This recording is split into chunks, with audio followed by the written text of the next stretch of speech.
Hey guys, welcome back to Grimreaper coming at you for another video for Raid Shadows. Today we're going to do a champion showcase. It's been a while since I've done a champion showcase on this champion.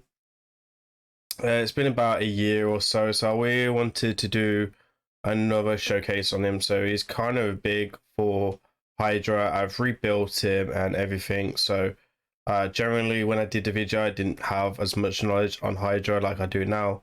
And obviously I do probably weekly takeovers in Hydra quite regularly. So let me go through his kit and then we're going to go check out some other bits and bobs.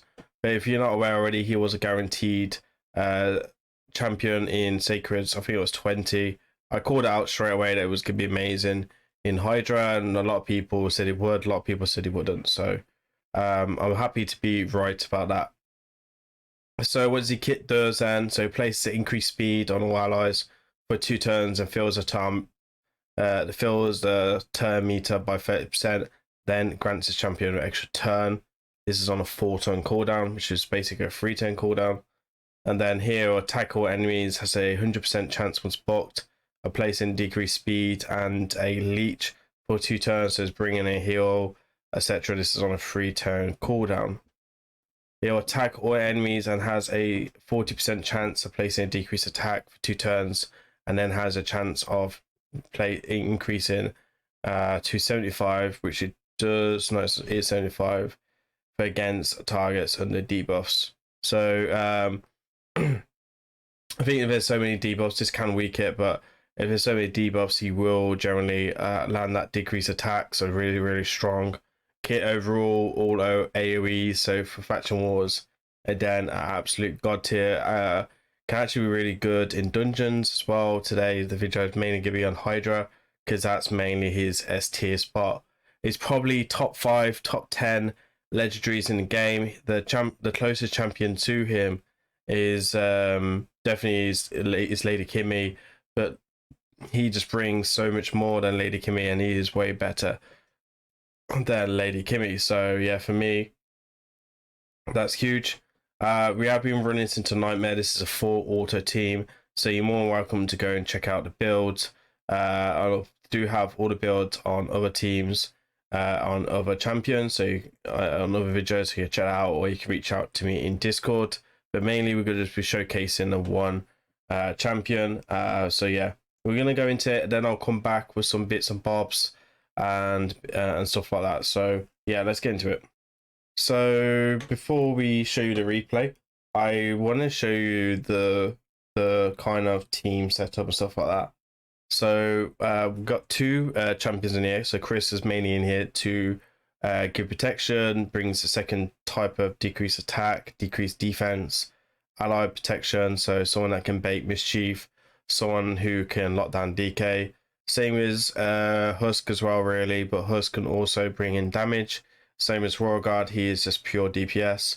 We have Pythian, who is a cleanser for if Torment comes out, also brings block buffs, so things like Wrath can't provoke the team as much. Also brings in extra heals and an AoE revive. Also single hit, so if Torment does come out, you lock on a single head like DK, you'll never get feared by that.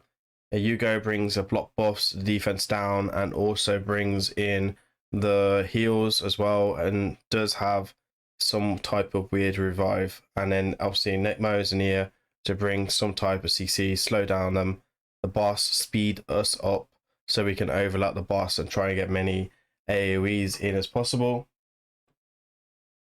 So when we start this run, there is a couple of things that I'd like to point out when we do this on auto. So as you can see here, I've hit full auto straight away, and then if you can see just there, I've clicked on to the DK. So Husk will provoke on A1. I turn off the A3. I will show you the setups in a minute to that. So it's really important that your Husk provokes the first turn. If he doesn't provoke, start it, reset it again, just make sure he's got enough accuracy. And again, we'll show you, you'll see the stats and stuff like that shortly. So yeah, if he doesn't provoke, start again. Also, you do have a couple of chances if you do land the decreased speed. The reason why we're not using a Krisk provoke, it's really important that we get extra buffs on Chris straight away, so Mischief targets him and basically doesn't take any buffs or drop a turn meter. Even if we do have block buffs up, it will still drop the turn meter and break the speed tune a little bit there. So I generally want to make sure that we get that into the perfect way, and then obviously it's better to have Chris provoke on the next turn after that. So there we are, you can see everything goes down like planned. Chris is targeted by Mischief, and then everyone just hits the DK. It's also worth pointing out as well, if the Fearhead actually pops up as well, then it does actually really help as well. So you can see there, Husk got 2 turns. That's why it's also nice to keep that provoke from Chris for 2 turns. And Mischief will still target him. Make sure as well that Chris is the slowest in the comp. That's really important. And NEKMO needs to be the fastest. Again, you'll see the builds shortly. So there we are. Everything's getting off nicely and will generally do their thing. And then I'm going to come back once the run is done. So enjoy the run, and I'll see you at the end of this.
So as you can see, we're coming to the end of our run now.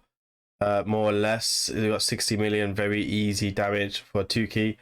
I will say this, if you do have NEKMO, he's one of the easiest champions to build for auto teams, just because on how much he brings and stuff like that.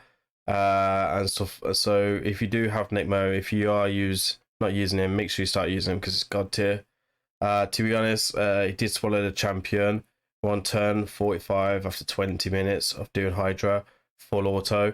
I suppose this is where you go make a cup of coffee or something like that. You can make full auto teams with other champions, but sometimes you kind of have to run it a few times or quite a few times to get that, or sometimes you just do a manual run. So I was able to do this first time straight away. So yeah, we're going to go over the damage in a second. As you can see, my head is kind of blocking it. But yeah, it's really, really cool. And generally think this could have done another 30 million damage for sure. Maybe even 20 mil damage, 80 kiri, which is quite respectful, honestly, for someone that doesn't have crazy champions like Sumi Gaelic or Inquisitor or anything like that. So these are the champions that we're using with. The only champion really that's not a kind of free-to-play champion is Chris. NEKMO is kind of a free-to-play, depending on how long you've been playing Raid, if you include it as a free-to-play. But I know for a fact most people who did do the guaranteed event, even as a free-to-play, if they had the shards, would have gone for this champion. That's how good he is. So yeah. So as we can see from the build that I've rebuilt, we did an astonishing 8.2 million damage. Obviously, a lot of that's come from Brimstone. You don't need a level 3 Brimstone. You only need a level 1 Brimstone. Obviously, he's already got accuracy as well. He's got AoE, so he's a really good candidate for that. You don't need Chris in here, but Chris just makes this really, really easy, if I'm honest. And he is probably the best Hydra champion in the game for sure. Chris also brings a decreased speed on the A1, so he kind of brings the same role as NEKMO. So if anything, NEKMO just does it a bit better and is a bit easier to build as a as a auto friendly team. A Royal Guard come in with astonishing 23.8 million damage, and then Husk giving him run for his money at 23.7 million, and then Hugo coming in with a 2.9, and then Chris coming in with 3.7. So yeah, NEKMO did more damage than Chris, which is really surprising because Chris has very good multipliers and stuff like that. So let's go into the builds and let's go check out the presets, and I will try and keep this short and sweet and not make this video too long. We do still have a Hydra key left, so I can show you the presets that was made for this team. So the team is this one. So I want everyone faster than hold on, I took some gear off NEKMO. He was definitely not that slow. So yeah, we're going to show you the gear first. Sorry, I've actually just started doing this other key and I took it and put on Dutch's. So I do want to show you his build first. Now I want him as the fastest in the comp. It's really important that he's the fastest. Obviously lead does help. If you have Samuel for Samuel rotations, he has really good synergy with Samuel in all honesty.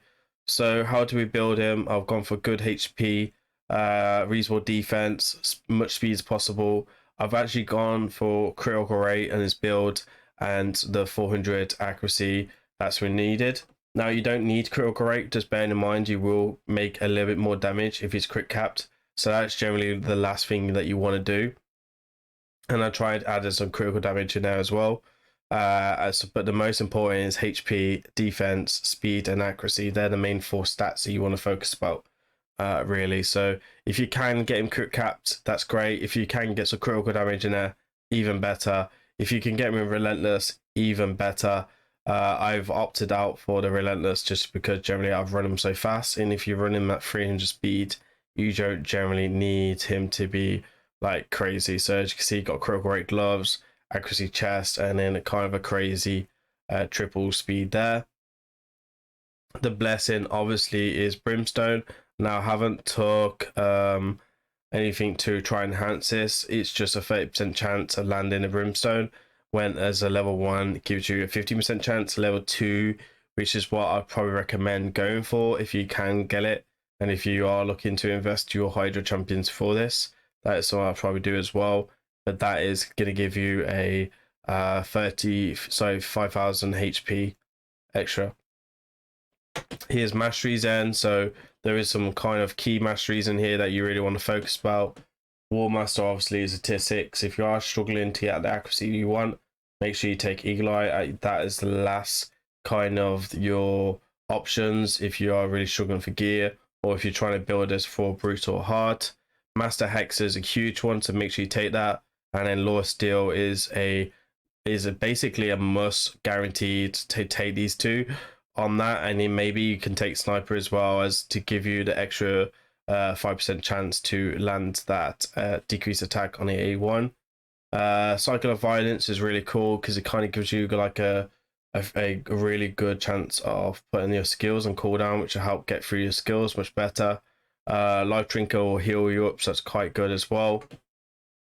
So generally, like some of the key masteries that you want to take on your NEKMO and stuff like that. And let's go into the team rotation and kind of just show this off quickly. So we do have him speed lead, so he is running at 325 speed. That's just something to kind of bear that in mind and stuff like that. So kind of got the champions in the wrong position, so if I'm honest, it's driving me OCD a bit banned out, but hey ho. Everyone needs to be faster than Mischief. So a Nightmare Mischief is 335 speed. If you're using a speed aura of 19, which I think his is 19 or 20, then you do need to make sure everyone's faster than that. Just generally, if you use a sort like Krisk, Molly, or something like that to bait Mischief, you want him to be the slowest, and then everyone taking the turns, and Mischief always targets them, or targets them much as possible. If you could build multiple champions of resistance, that's even better. Royal Guard, who is one of the slowest champions, as you can see, the A3's turned off, and we're going to start off with the A2, and it's all about that. We have Python just left to do his thing because we're just going to hit auto. We do have a bit of resistance on there as well, just in case that they do aim at Python. So for host this rotation, we open the A1, clicking on DK to lock him down. And again, if you don't be able to lock him down, then you're just going to reset your run. We turn off the A3 because it's kind of pointless. So he's at 240 speed. Now there is some speed stats to kind of bear this in mind as well, because we do have, I think it's level 6 on the Hydra in the live arena side of the Great Hall. We do have the defense down and the block buffs first, and then Krisk, who's going to put up his allied protection first, and then the provokes after that. So generally good resistance, good accuracy, good speed. As you can see, he is the slowest, 3,700 defense and 60,000 HP. So there we are, guys. A really, really strong team. Champions can be replaced, swapped in, swapped out. If you guys are struggling on the Hydra and am interested in a takeover, you could come and reach out to me on my Twitch stream, grimreapertvraid. We do generally do some takeovers as well in Hydra, so I generally do them on stream. Or you can take in touch. My link down in below for Discord is also there. Please remember to like, comment and subscribe. Really does help me carry on making these videos and helping the community best as I can, and bring in entertaining but educational content, and that's about it. So I'll see you guys in the next video. Peace out.